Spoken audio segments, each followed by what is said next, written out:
السلام عليكم ورحمة الله تعالى وبركاته نحمده ونصلي على رسوله الكريم أما بعد فقد قال الله تعالى في القرآن العظيم وفي القرآن المجيد بعد أعوذ بالله من الشيطان الرجيم بفضل بسم الله الرحمن الرحيم واعتصموا بحبل الله جميعا ولا تفرقوا إلى آخر الآية صدق الله العليم وقال نبينا محمد صلى الله عليه وسلم لا يدخل الجنة جسد بوذي بالحرام رواه الطبراني أو قال كما عليه الصلاة والسلام.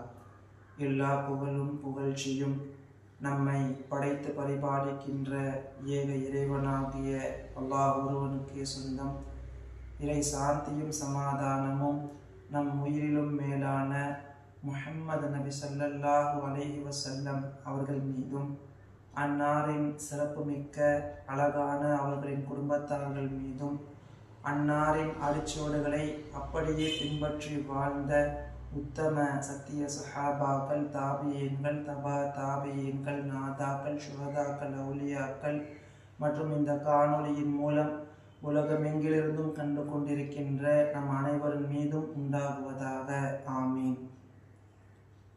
இந்த இஸ்லாமிய உபதேசங்கள் என்ற தளத்தில் அழகழகான உபதேசங்களை நாம் கேட்டு வருகின்றோம். நபி அவர்களுடைய பிறந்த இந்த மாதத்தில் அவர்கள் செய்த நல்ல விஷயங்களையும் நல்ல நல்ல உபதேசங்களையும் நாம் கேட்கின்றோம். இன்றைய தலைப்பாக நாம் பார்ப்பது நாயகம் ஸல்லல்லாஹு அலைஹி வஸல்லம் அவர்கள் செய்த அழகான உபதேசங்கள் என்ற தலைப்பின் கீழ் பார்க்க இருக்கிறோம். அவர்கள் இந்த வையகத்திற்கு ஏராளமான உபதேசங்களை வழங்கியிருக்கிறார்கள். அவர்களுடைய சொற்களை பார்க்கும்போது சுருக்கமாக இருந்தாலும் பலவிதமான பொருட்களை கொண்ட ஒரு அருமையான வாசகமாக, ஒரு ரத்தின கல்லை போன்று விலைமிக்கக்கூடியதாக அவருடைய உரைகளும் சொற்களும் இருந்தது என்பது நம் எல்லோரும் அறிந்தது. அதனால் அவர்களுடைய உபதேசங்கள் ஏராளமாக இருக்கின்றது. ஹதீசுகளிலே எவ்வளவோ உபதேசங்களை அவர்கள் இந்த வையகத்திற்கு வழங்கியிருக்கின்றார்கள். அவைகளில் ஒரு 6 விதமான முக்கிய உபதேசங்களை இந்த உரையில் நாம் பார்க்க இருக்கிறோம். இந்த உபதேசங்களின் பிரகாரம் நம்முடைய வாழ்க்கையை நாம் அமைப்பதற்கு அல்லாஹ் அருள்பாலிப்பானாக. ஏனென்றால் நிறைய பேர் அவங்க உபதேசங்களை கேட்டுவிட்டு மட்டும் செல்கின்றார்கள். அப்படி கேட்பதால் மட்டும் நம்முடைய வாழ்க்கை மாறிவிடாது. அவைகளை நாம் செய்யும் போது தான் அல்லாஹ் நமக்கு முழுமையான பாக்கியத்தையும் அதில் உண்டான பிரதிபலனையும் நமக்கு வழங்குகின்றான். எனவே அமல் செய்யக்கூடிய பாக்கியத்தை அல்லாஹ் நம் எல்லோருக்கும் தருவானாக. ஸல்லல்லாஹு அலைஹி வஸல்லம் அவங்க செய்ய நிறைய உபதேசங்கள்ல இந்த உபதேசமும் ஒன்று, ஒற்றுமையாக இருக்க சொன்னார்கள். ஸல்லல்லாஹு அலைஹி வஸல்லம் அவங்க செய்த உபதேசங்கள்ல முதலாவது ஒற்றுமையாக வாழுங்கள், பிரிந்து வாழ்ந்து விடாதீர்கள். இன்றைக்கு நமக்கு மத்தியில் பலவிதமான பிரிவுகள் இருக்கிறது. பலவிதமான பிரச்சனைகளுக்கு காரணமாக அது இருக்கிறது. நாம் பிரிந்து பிரிந்து இருப்பதே நம்முடைய வாழ்க்கைக்கு ஒரு மிகப்பெரிய ஒரு நஷ்டமாக, கஷ்டமாக அது அமைகிறது. ஆனால் நாம் பிரிந்து வாழக்கூடாது, ஒற்றுமையாக நாம் இருக்க வேண்டும். ஒன்றும் இல்லை, ஒரு நூலையே எடுத்துக்கோங்க. ஒரு நூல் அது சாதாரணமாக இருக்கும்போது அதை பிச்சு விடலாம், உடனே அதை தூக்கி வீசிடலாம், அது ஒரு பலகீனமாக இருக்கும். ஆனால் இன்னொரு நூல் என்று சேரும்போது அது ஒரு ஸ்ட்ராங்கானதாக இருக்கும். அவ்வளோ சீக்கிரம் அதை பிக்க முடியாது. அதே போல தான் நம்முடைய கோரிக்கைகள் நிறைவேற வேண்டும் என்றால், நம்முடைய வாழ்க்கையில் நாம் உயர்வை அடைய வேண்டும் என்றால், நம்முடைய தேவைகள் நம் கேட்கக்கூடிய முன்வைக்கக்கூடிய எந்த ஒன்றும் நம் நிறைவேற வேண்டும் என்றால் அவைகளுக்கு நாம் ஒற்றுமையாக செயல்பட வேண்டும். ஒற்றுமையோடு நாம் செயல்பட வேண்டும். அப்படி நாம் ஒற்றுமையாக செயல்பட்டோம் என்றால் கண்டிப்பாக நாம் ஜெயத்தை அடைவோம். நம் வாழ்க்கையில் வெற்றியே இருக்கும். அல்லாஹ்வே குர்ஆனிலே சொல்லுகின்றான், வஅதஸிமு பிஹப்லில்லாஹி ஜமீஆ, நீங்கள் எல்லோரும் அல்லாஹ்வுடைய ஒற்றுமை என்ற இந்த கயிற்றை பற்றி பிடித்துக் கொள்ளுங்கள், வலா தஃபர்ரகு, பிரிந்து விடாதீர்கள் என்றார். அல்லாஹ் என்ன சொல்கின்றான்? பிரிந்து விடாதீர்கள், ஒற்றுமையாக செயல்படுங்கள். ஒற்றுமையாக இருந்து எந்த ஒரு விஷயங்களையும் நீங்கள் அதை எதிர்கொள்ளுங்கள் என்று அல்லாஹ் சொல்லுகின்றான். ஆனால் இன்றைக்கு எவ்வளவோ பிரச்சனைகள் அரசு ரீதியாகவும் இருக்கிறது, எவ்வளோ பிரச்சனைகள் இருந்தாலும் அதை எல்லாரும் ஒன்று சேர்ந்து கேட்பதற்கு உண்டான வழிகள் இன்றைக்கு கிடையாது. அதனால்தான் நிறைய பிரச்சனைகள் இன்றைக்கு சமூகத்துல இருக்குது. ஆனால் ஒற்றுமையாக நாம் இருந்தோம் என்றால், ஒரே கொள்கையில் ஒரே இயக்கத்தில் நாம் இருந்தோம் என்றால், நம்மளால் வெற்றியை கொள்வதென்பது, அந்த நம்முடைய கோரிக்கைகள் நிறைவேறுவது என்பது அது மிகவும் எளிதாகவே அது நடந்துவிடும். ஆனால் நாம் ஒற்றுமையாக இருக்க வேண்டும். அந்த ஒற்றுமையை சீர்குலைப்பதற்காகவே இன்றைக்கு நிறைய விதமான வழிகள் செய்யப்பட்டு கொண்டிருக்கிறது. சரி, ஆனால் நபி ஸல்லல்லாஹு அலைஹி வஸல்லம் அவங்க இந்த உம்மத்திற்கு மிகவும் வலியுறுத்திய ஒரு உபதேசம் என்றால் ஒற்றுமையாக இருக்க சொன்னார்கள். இரண்டாவது, ஹராமான பொருள்களை, ஹராமான விஷயங்களிலிருந்து தவிர்த்திருக்க சொன்னார்கள். மார்க்கத்திற்கு முரணான காரியங்களில் ஈடுபடாமல் இருக்க வேண்டும் என்று சொன்னார்கள். ஒரு சின்ன ஒரு ஹராமாக இருந்தாலும் அதை உட்கொள்வதற்கு நாம் ஒருபோதும் அனுமதிக்க கூடாது. ஏன்? ஒரு சின்ன பால் தான், ஒரு டம்ளர் பால் தான், அதில் ஒரே ஒரு துள்ளி விஷம் கலந்து விட்டாலும் அந்த பால் முழுவதும் விஷமாகிவிடும். அதே போல தான் இந்த ஹராம், அது நம் உடம்பில் கொஞ்சமாக கலந்து விட்டாலும் நம் மொத்த இபாதத்தையுமே வீணாக்கிவிடும். அதனால்தான் சஹாபாக்கள் இந்த ஹராமான பொருள்களிலிருந்து ரொம்பவே அவர்கள் தவிர்த்திருந்தார்கள். ஹராமாக இருக்குமோ அப்படின்னு ஒரு சந்தேகத்துக்குரிய பொருள் இருக்கல்லவா, அதை கூட தவிர்த்தே இருந்தார்கள் அவர்கள்.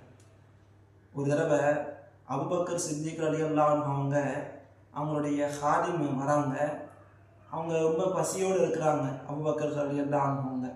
உடனே அவங்க ஹாதிம் இடத்துல அவர் உணவு எடுத்து வந்தார். எப்போ அவங்க தான் உணவு எடுத்து வருவார். அவர் உணவு எடுத்து வந்த உடனே அபூபக்கர் அவங்க சாப்பிட்டுட்டாங்க.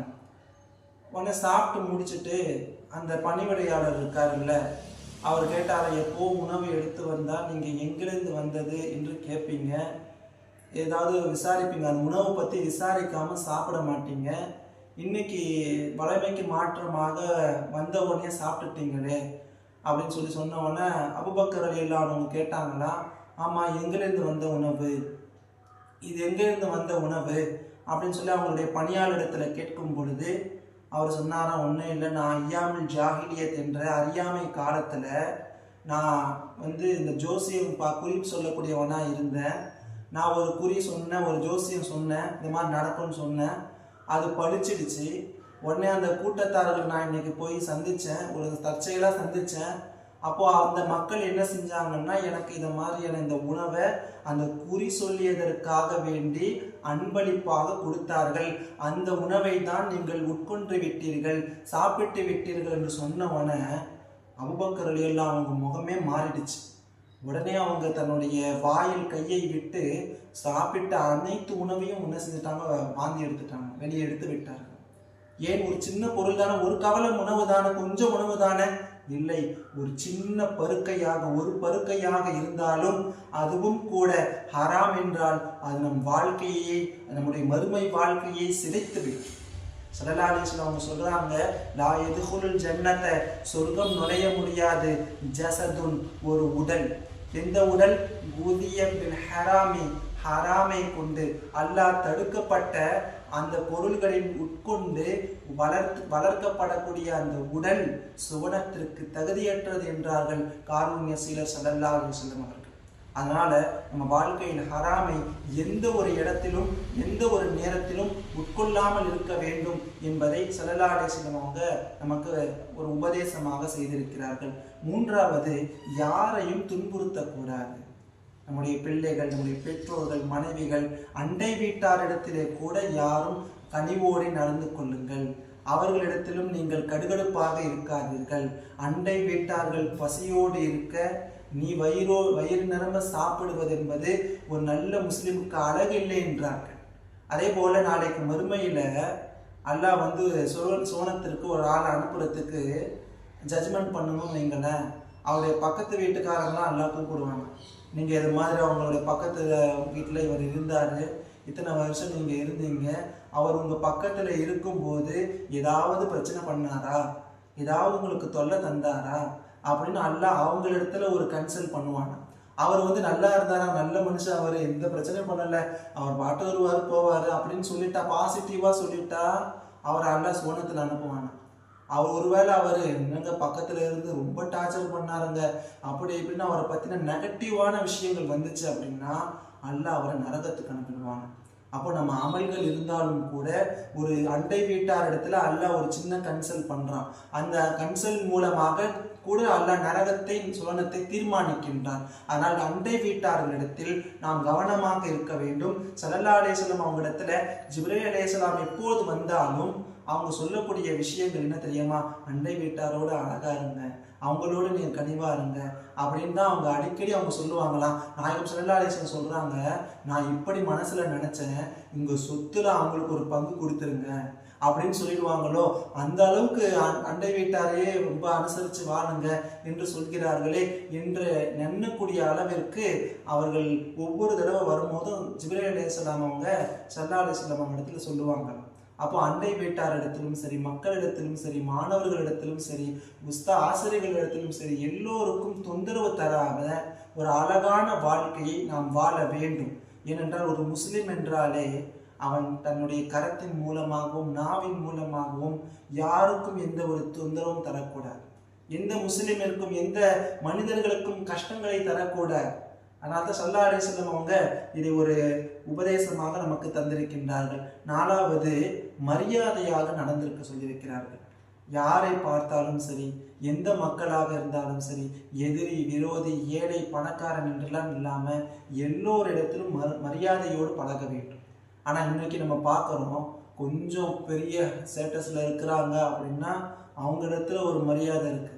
கொஞ்சம் கீழே இருக்கிறாங்க அல்லது கீழே ஏழையாகவே இருக்கிறாங்கன்னா அவங்களுக்கு ஒரு மரியாதை இருக்குது. அப்படி இருக்கக்கூடாது. நம்ம வாழ்க்கையில் என்னைக்கும் எல்லோருக்கும் நாம் மரியாதையை வழங்க வேண்டும். அதன் மூலமாகவே இறைவன் நம்முடைய வாழ்க்கையை உயர்த்துகின்றான். நம்முடைய பிள்ளைகளிடத்துல எல்லோரிடத்திலும் மரியாதையா இருக்கணும். பேசும்போது மரியாதையோடு பேசணும். அவங்க இடத்துல நம்ம என்ன ஏதாவது சொல்ல வந்தாலும் மரியாதையோடு நம்ம அணுக வேண்டும். இன்றைக்கு யாராவது ஏதாவது ஒரு தேவைக்காக நம்ம இடத்துல வந்தா அவர்களிடத்துல நம்ம பேசக்கூடிய விதமே வேறையா இருக்கு. நம்ம இடத்துல பேசக்கூடிய விதமே என்னது வேற மாதிரி இருக்கு. அதனால் அப்படியெல்லாம் இல்லாமல் யாராவது தேவைக்கு வந்தாலும் கூட, ஏதேனும் ஒரு விஷயத்திற்காக நம்மளை அணுகினாலும் கூட அவர்களிடத்தில் மரியாதையாகவே நாம் நடந்து கொள்ள வேண்டும். ஏன் யாசகர்களாக யாராவது வந்தால் கூட அவர்களிடத்திலையும் உங்களால் இருந்தால் கொடுக்க வேண்டும், இல்லை என்றால் இல்லை என்று சொல்லிவிட வேண்டும். அவர்களை கூட வெறுக்கக்கூடாது. நீங்கள் யாசகர்களை கூட வெறுத்து விடாதீர்கள், துன்புறுத்தி விடாதீர்கள் என்கிறது இந்த மார்க்கம். அப்ப யாரையும் துன்புறுத்தக்கூடாது. இது 3வது செய்தி. 4வது செய்தி. 5வது மன இச்சைகளுக்கு பின்பற்றக்கூடாது. மன இச்சைகளை பின்பற்றிடக்கூடாது. என் மனசு சொல்ற மாதிரி நம்ம நடந்துட்டோம் அப்படின்னா அவ்வளவுதான், அது நம்ம நரகத்துல தள்ளாம நம்மளை விடாது. நம்ம மனசு பிரகாரம் நம்ம அப்படியே போயிட்டே இருந்தோம் அப்படின்னா, நம்முடைய மன இச்சைகளுக்கு நாம் கட்டுப்பட்டு கொண்டிருந்தோம் என்றால் நரகத்தில் அவைகளே போதும் நம்ம நரகத்துக்கு போறதுக்கு. அதனால நம்ம வாழ்க்கையில் மன இச்சைகளை விட்டு தவிர்ந்திருக்க வேண்டும். 6வது சமத்துவத்தை கடைபிடிக்க வேண்டும். ஸல்லல்லாஹு அலைஹி வஸல்லம் அவர்கள் எல்லோரிடத்திலும் ஒரே மாதிரி இருந்தார்கள், சமத்துவமாக நடந்தார்கள். உங்களுடைய பிள்ளைகளிடத்திலும் கூட நீங்கள் சமத்துவமாக நடங்கள். அவர்களிடத்திலும் நீங்கள் ஒருத்தருக்கு பார்த்தீங்கன்னா உயர்வாகவும் ஒருத்தரை பார்த்தீங்கன்னா தாழ்வாகவும் அப்படி வைக்காதீங்க. யாராக இருந்தாலும் சரி, எவராக இருந்தாலும் சரி, எல்லோரிடத்திலும் சமத்துவத்தோடு நீங்கள் நடக்க வேண்டும். ஸல்லல்லாஹு அலைஹி வஸல்லம் அவங்களுடைய இவ்வளவு உபதேசங்கள் இருக்கு. ஆனால் இந்த சமத்துவத்தை பற்றி நிறைய விஷயங்களை சொல்லியிருக்கின்றார்கள். எல்லோருக்கும் சமமாகவே கவனிக்க வேண்டும், எல்லோரையும் சமமாகவே நடத்த வேண்டும் என்று விரும்பினார்கள். அதனால தான் காபத்துல்லாவில் பாங்கு சொல்றதுக்கு அபூபக்கர் ரலியல்லாஹு அன்ஹு தான் சொல்லுவாங்கன்னு நினைச்சாங்க. ஏன்னா முதல்ல முஸ்லீம் ஆனாங்க அப்படின்னு சொல்லி அவங்கள தான் சொல்லுவாங்கன்னு நிறைய பேர் நினைச்சாங்க. காஃபிர்கள் கூட அப்படித்தான் நினைச்சாங்க. ஆனால் ஸல்லல்லாஹு அலைஹி வஸல்லம் அவங்க பிலால் ரலியல்லாஹு அன்ஹு பாங்கு சொல்ல சொன்னாங்க. அவங்க வீட்டுக்கும் பார்த்தீங்கன்னா ரொம்ப அந்த காஃபிர்கள் இடத்துலையும் சரி ரொம்ப ஒரு துச்சமாக, ஏன்னா கருப்பர்கள் என்றாலே ஒரு இழிவாகத்தான் அவங்க பார்த்துருந்தாங்க இல்லையா. கருப்பர்கள் என்றாலே அப்போது உள்ள மக்கள் என்றாலே மக்களிடத்துல ஒரு இழிவாகவே இருந்தார்கள். ஆனால் ஸல்லல்லாஹு அலைஹி வஸல்லம் அவர்கள் அந்த எல்லா விதமான விஷயங்களையும் நீக்கி அவர்களை பாங்கு சொல்ல சொல்லி எல்லோரும் அதை கேட்க வைத்தார்கள். அப்போ நம்முடைய வாழ்க்கையில் சமத்துவத்தை நாம் கடைபிடிக்க வேண்டும். வல்ல ரஹ்மான் அல்லாஹ் ஸல்லல்லாஹு அலைஹி வஸல்லம் அவர்கள் சொன்ன எல்லா உபதேசங்களின் பிரகாரம் நடக்கக்கூடிய பாக்கியத்தை தருவானாக. மேலும் எதை சொன்னோமோ எதை கேட்டோமோ அதன்படி அமல் செய்யக்கூடிய பாக்கியத்தை தருவானாக. ஆமீன். வாஹிர் தஅவானா அல்ஹம்துலில்லாஹி ரப்பில் ஆலமீன். ஸலாமு அலைக்கும் வரஹ்மத்துல்லாஹி தஆலா வபரகாத்துஹு.